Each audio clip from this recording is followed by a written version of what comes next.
पिछले हफ्ते वीडियो जहां छोड़ा था वहीं से शुरू करते हैं और बात जारी रखते हैं पुरुषों की सेहत के उस पहलू की जिसके बारे में बात करने में सबको शर्म आती है, लेकिन हमें तो शर्माती नहीं। नमस्कार, मैं हूं निशा, आप जुड़ चुके हैं सेहत टॉक से। तो देर किस बात की, शुरू करते हैं।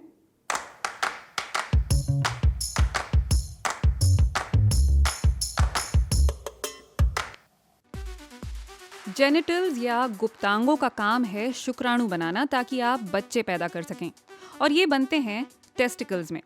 बाकी स्तनपाइयों की तरह इंसानों में भी 2 टेस्टिकल्स होते हैं। ये लिंग के ठीक नीचे स्क्रोटम नाम के थैलीनुमा अंगों में मौजूद होते हैं। ज्यादातर पुरुषों में एक टेस्टिकल दूसरे से बड़ा होता है। 1 सेकंड में ये टेस्टिकल 1500 शुक्राणु बना सकते हैं, यानी एक दिन में कुछ 10 करोड़। लेकिन इन्हें पूरी तरह तैयार होने में कई हफ्ते लगते हैं, और इसके लिए इन्हें नॉर्मल बॉडी टेम्परेचर से कम तापमान की जरूरत होती है। इसीलिए ये शरीर के अंदर छिपे नहीं होते बल्कि बाहर होते हैं, ताकि स्पर्म्स ठंडे रह सकें और इजैक्यूलेशन के लिए तैयार हो सकें। इजैक्यूलेशन के दौरान जो शरीर से बाहर निकलता है उसे सीमन कहते हैं, और सीमन का सिर्फ 5% हिस्सा ही स्पर्म से भरा होता है। बाकी 95% होता है प्रोस्टेट और दूसरे ग्लैंड्स का बनाया सामान। एक इजैक्यूलेशन के दौरान करीब 10 करोड़ स्पर्म्स रिलीज होते हैं, और इन करोड़ों में से एक लकी स्पर्म अंडे के साथ फर्टिलाइज कर पाता है।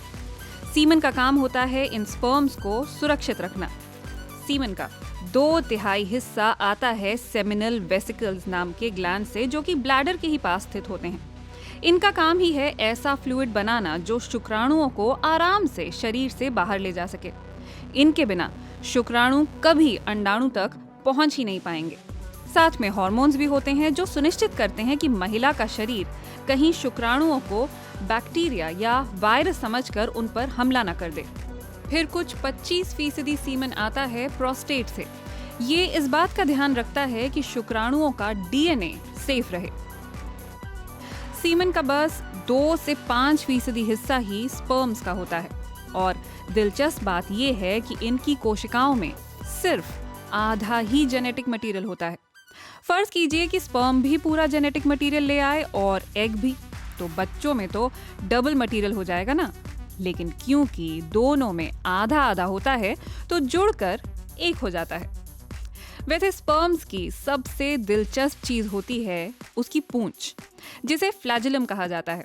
इसी की मदद से स्पर्म एग तक तैर पाता है। सीमन का आखिरी छोटा सा हिस्सा है वो क्लियर फ्लूइड जो बल्बो यूरिथ्रल ग्लैंड्स बनाते हैं।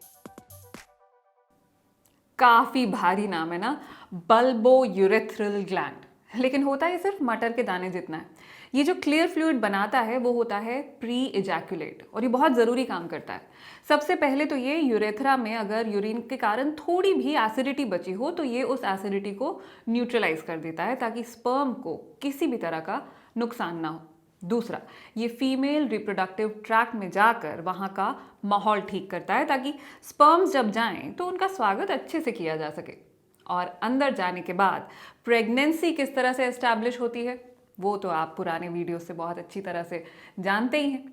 सारे मेडिकल टर्म्स याद रखना ज़रूरी नहीं, लेकिन अपने शरीर को समझना ज़रूरी है, ताकि जब कुछ ठीक से काम ना करे तो आप कम से कम रिकग्नाइज कर सकें कि दिक्कत आ कहाँ रही है। उम्मीद है आज आपने बहुत कुछ नया सीखा होगा। वीडियो को शेयर करना बिल्कुल मत भूलिएगा। आज के लिए इतना ही। नमस्कार।